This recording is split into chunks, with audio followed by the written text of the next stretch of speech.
Starting a YouTube channel, as many of you know, can be a challenging journey. There's no one-size-fits-all formula, and it often feels like you're navigating a vast sea without a compass. I've been on this journey for a little over a year now, and recently I hit a milestone that might seem small to some, but means the world to me. 500 subscribers.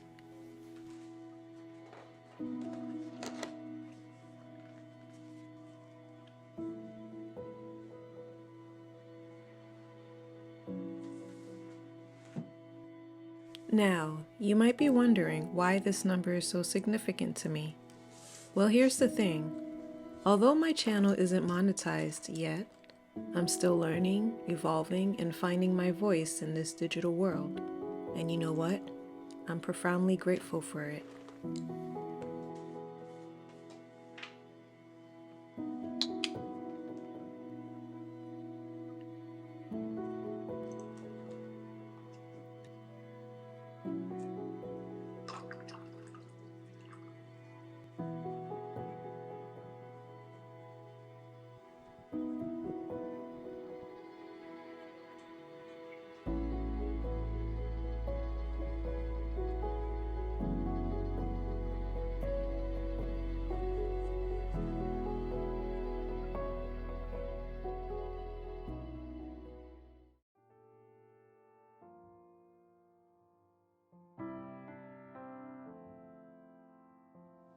Even though I faced lots of challenges, I've chosen to approach YouTube with mindfulness and authenticity.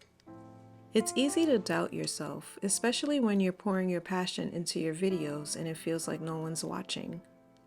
The spirit of unworthiness and rejection can creep in, whispering that maybe you're not good enough or that your voice doesn't matter. But every view, every comment, and yes, every single subscriber, they signify something more profound than just a number. They represent connections made, voices heard, and a community formed.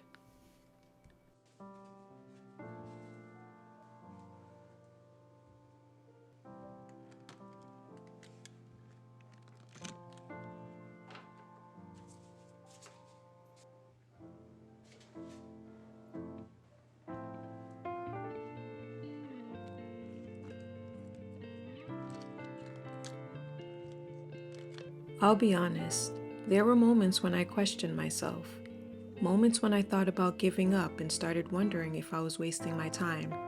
With so much already on my plate, motherhood, cooking, teaching, studying, building a business, it's already a juggling act. And adding growing a YouTube channel to the mix, it almost seems impossible at times.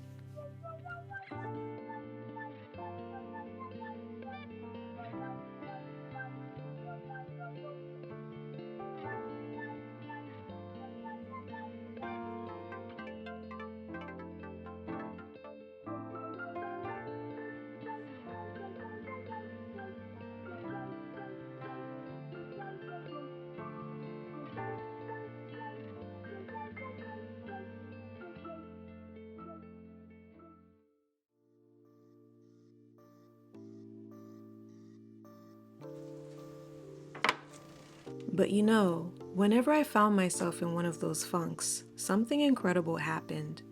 Someone out there, one of you amazing souls, left a comment. A comment that felt like a warm hug, an encouraging word exactly when I needed it. It felt like you were tapping into my current emotions and sensing my struggles. I truly believe it's more than mere coincidence. I see it as a sign that I'm on the right path. Some might call it luck, I call it divine confirmation. For me, it's God saying, keep going, you're on the right track.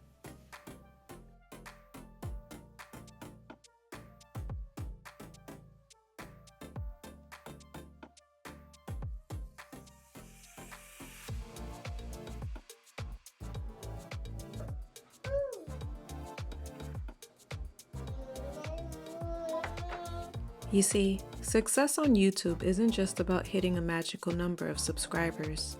It's about the genuine connections we forge, the impact we make, and the community we nurture. It's the smiles we evoke, the knowledge we share, and the inspiration we spread.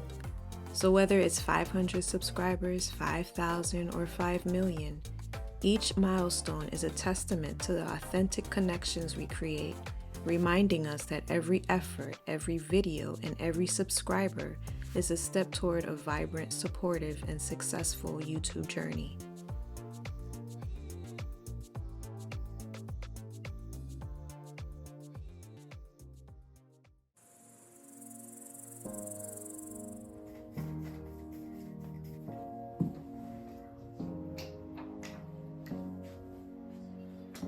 On my YouTube journey, authenticity, mindfulness, and gratitude have been my guiding stars.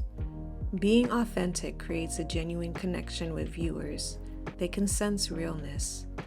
Mindfulness helps in staying focused, appreciating each step of content creation, and infusing passion into videos.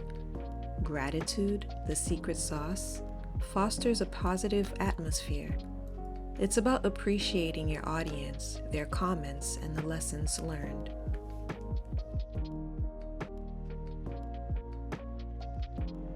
Here's a piece of advice I want to share. Treat YouTube like a business from day one. Know what kind of channel you want, and find that delicate balance between what you love to talk about and what people find valuable. Be intentional with your presence. Take inventory of your skills, your passions, and find a way to fit them under your umbrella, because your unique blend of talents is what makes you shine. Also, be yourself and have fun.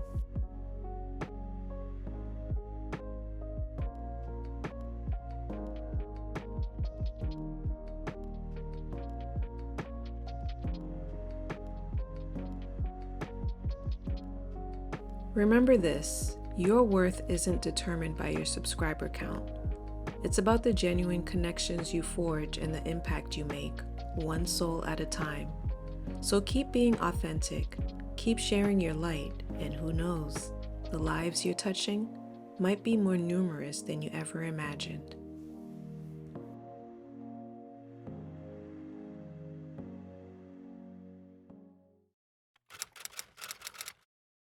I remember when I first started painting and going to vending shows to sell my paintings, and at that time I was also making jewelry. Now, it was easier for me to sell jewelry because there wasn't really a need to have a conversation about the piece. It was if the customer liked it, they would purchase it and go on their merry way. Now, when it came time for selling paintings, it was a little bit harder because a lot of the customers, they really wanted to know the story behind the piece and they wanted to know the inspiration. Now, when I would go to these vending shows, I was going there just to have fun, number one, but also to share my creations.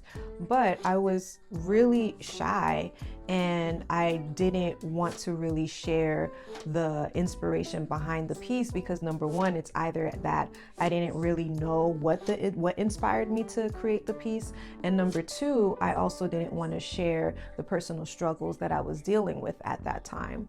And I remember there was a particular time where I was at a vending show in DC, and this woman, she was out there with her wallet ready to pay for this painting. All she wanted to know was there an inspiration behind the piece? But that piece was so personal to me, and there was just so much that was involved within that piece, so much pain within that piece. I didn't want to share that because number one, she was a stranger, and number two, I didn't want to feel like I was bombarding her with the heaviness that I was feeling at that time.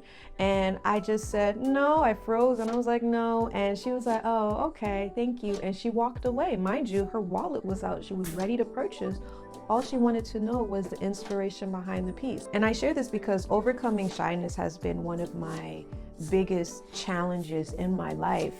And it's just interesting how God placed me in a position where I have to overcome that. I have to keep remembering that God didn't give us a spirit of timidity. This brings me to this piece here where I feel like I have to speak on it. I have to talk about it. I normally just talk about the process, trying to figure out compositions and how to find my style in abstract work. But now I want to start talking about the piece itself and where the inspiration is coming from, whether it's a strong piece or not. I think that just sharing it with the world is really what's going to help me get over that hump and really start stepping into the role that I was called into. So this piece, I call it Lean Into Your Calling. Reason being is because this is the first piece that I painted after the passing of my stepfather. Now, for those who've been following my journey on YouTube for a while, you've probably heard me mention him in a couple of my videos, and he is the reason why I'm an artist. He was an artist himself, and I was 3 years old watching him paint, and to me, it was the most magical thing ever, and that really inspired me, and ever since then I wanted to be an artist too. So my stepfather, he passed away from cancer over the summer, and it was really hard watching him on his deathbed because he was always a vibrant person, very positive, and whenever he would come into the room, it was like a bright light just came into the room, and he would have everyone laughing, everyone in the room just laughing because he was so charismatic. As soon as he left, it was like all that laughter left with him, but everyone was still in the room and they were like, oh, what happened? Like, you could automatically feel that energy, feel the shift in that energy once he left. Like, he had a big personality and he was different and he was funny and he was just lighthearted.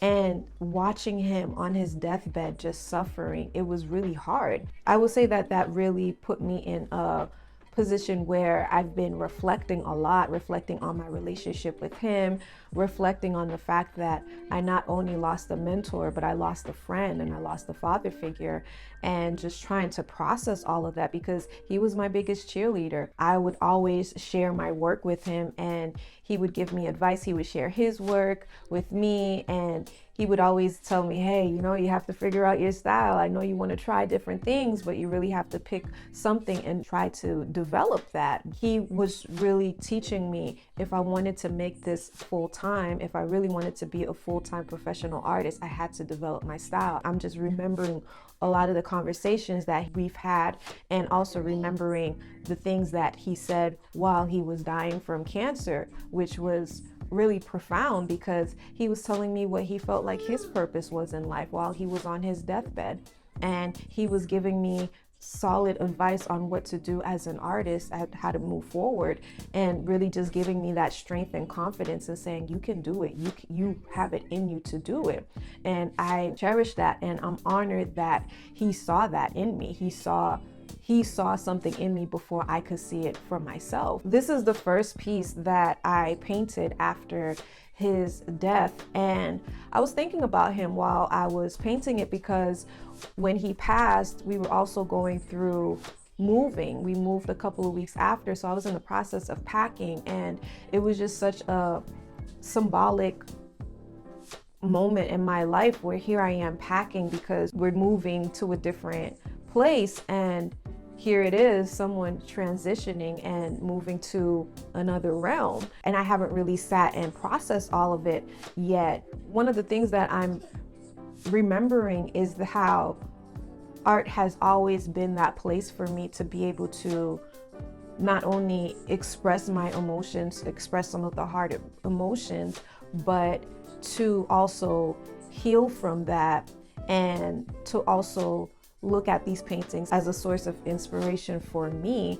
And it's just interesting how in the past I was so afraid to share that because I was just shy and I didn't want to seem like I was like, you know, always in a dark place, because that wasn't the case. But a lot of the pieces that even touched other people were pieces that was coming from a really painful and hard place, but that's not what they felt. They felt something beautiful. They felt something joyful. They felt something uplifting. And I share that to say we're living in a time right now where I firmly believe God is calling creatives to be on the front line and to share their gifts with the world and to focus on their craft and to really focus on being confident within themselves and to always remember who they are and to find out who they are and whose they are and not let the world define them and put labels on them and let the world just break them down, and for us to find that strength and courage within ourselves to not only only put ourselves out there, but to also put our crafts out there and be leaders in this arena. Because I don't watch the news, so I don't really know all the details of what's going on, but I do know that there's a lot of craziness that's happening in the world right now. And when you look into history and you study art history and how different art movement came about, a lot of these art movements were coming about when the world was in a chaotic place. Let's take abstract expressionism, for example, when painters were coming and developing this whole new style and putting their work out there and saying that it was coming from their heart, just pouring their soul into their work. Like it was huge. It was right after World War II. So it was huge, at that time. And it's a reason why these pieces have such a connection with the world, because it's a representation of what is going on. It's a representation of the feelings that we're feeling. And it's not only what's going on in the world, but also what's going on internally, what's going on in our private lives that could just seem so tough, and it just feel like we're just being beaten down and just bombarded with so many different things, and sometimes it could feel unbearable. And when I was done painting it, I was looking at it and I couldn't really make a sense of it. I was just looking at the shapes and the colors and just looking at the things that I liked and the things that I saw that I could, improve upon. So anyway, I called my sister and I showed her the painting, and I was curious to see what she saw. And she looked at it and she was like, "Oh, I see a door. I see a red door." And I didn't see a red door. I just saw a red shape. And then when she said that, I saw these lines and I was like, "Oh, these look like stairs." And so I was like looking at the piece and I was like, interesting. Why did I draw a door, or what seems to be a door? And when she said it, I couldn't unsee it anymore. And so thinking about what my stepfather told me in terms of being intentional with my pieces and knowing the inspiration behind what I'm doing and allowing God to express himself through me. I took a walk yesterday and I was just talking to God and was like, "God, why is there a red door on that painting? What's the meaning of that?" Then I started thinking about, what does a door represent to me? What do I think of when I see a door? And I thought of walking into the unknown. That's the first thing that popped in my head. So then once I got back from walking, I came home and then I looked up a door, and it was saying, some of the symbolism was departure, arrival, transitioning. But then I looked up the meaning of a red door. And that's the part that surprised me, because red door, it symbolizes a place of rest. It symbolizes a place of safety. In fact, when slaves were running away and they were in the underground, whenever they saw a red door, they knew that that was a place of refuge. They knew that was a place of rest. And so there was like a historical meaning to it as well as a symbolic meaning to it. And I was like, wow, that is so interesting, because over the summer, it wasn't just moving. It wasn't just going through a loss. There was other things that was going on where I was just like, "God, what are you doing?" Like, it just felt like things was just crashing down. And I won't go into details of what was going on because I'm still in it. I'm still maneuvering through it and learning learning what I need to do in order to grow out of this stage, out of this season, in order to become the person that I'm meant to become. And I was just thinking in terms of my own life and how I always look to art as that place of safety. I always go to art as that place of refuge. And that is also the place where I can hear God clearly, because I'm just in my zone.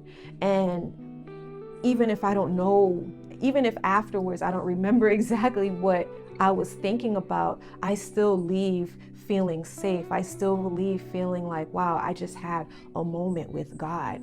I just sat with God. I was just in God's presence while I was painting. It's just so unfortunate how art is one of the things that people don't really put a lot of stock on, especially in the public school system. A lot of programs have been eliminated.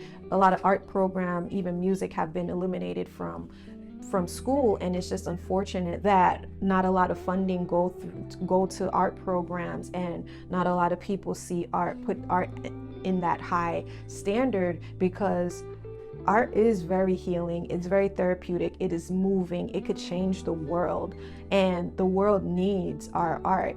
The world wouldn't be beautiful without our art. Even when we look at nature and look at the things that we see as beautiful, it's like God giving us pieces of his art, leaving it for us to enjoy it. I bring this up to say we really do need to have that courage to not only share our work and put it out there in the world for people to buy it, but to also know that our work is valuable. It doesn't matter what the world say. It doesn't matter that there are people who think that, oh, if we're going to pursue a career in art, that we're going to be starving. Like, who came up with that term? Who came up with the term starving artist? And why is it that a lot of us are familiar with that term? Where did it come from? I feel like God is putting me in a position where I have to rewrite how I think an artist should live, because I really do believe that God is raising us up. I also believe that artists have also, a lot of us have been oppressed. Our creativity have been stifled. Our creativity have been ignored. Our creativity have been diminished. And we have to reclaim that. We have to reclaim our power back, and we have to reclaim what God put within us, and to tap into that, and to go through that process and enjoy that process. Even if it's hard, even if that process is hard, we have to enjoy it, and we have to just know that God is there as our safety. God is that red door, and we are that red door for society. We are that place of refuge. So I wanted to share the inspiration behind this piece and what God dropped into my spirit about it. I am going to put this on my website for purchase, because it's not a piece that I want to continue holding on to. It's a piece that I want to put out in the world and have someone have that in their place, so that it could always inspire them and always remind them that they are safe, and to always remind them that God is their safety, to always go back to God, always go back to God, always keep your eyes on God. No matter what is going on in the world, always keep your focus on God. When I think of the story of when Jesus walked on water and then Peter walked on water, Peter was walking on water when his focus was on Jesus. As soon as he lost his focus, he started sinking. And I keep thinking back on that and just keep thinking, okay, when I keep my focus off of God and I'm just focusing on what's going on out in the world, and I'm believing the fear and all these things that, they're saying that's going to happen. And even though I don't watch the news, I still hear it. I still manage to hear it. I still manage to see it on social media, or hear it within conversations. And so it's hard to escape the negativity. But I have to always remind myself whose work I'm doing, who I work for. And I don't work for the world. I work for the Lord. So I'm putting this piece out there. I'm going to put this on my website. By the time I upload this video, it will be on my website. And this piece is for someone who needs that reminder to keep your eyes on God for that place of refuge, for that place of safety. And if you also happen to be a creative too, remember that you are that red door too. You are that safe space. You are one of the caretakers of this world. That's what us creatives are. We are the caretaker of this world. I do plan on doing more of this, where I am talking about my work and talking about the inspiration behind it, because it not only helps shed light on what goes into the piece, but it's also helping me step into my purpose zone and have the courage to do things that make me feel uncomfortable. And I know if I do it, other people will do it. Other people will be inspired to do the same. And I am looking forward to seeing that.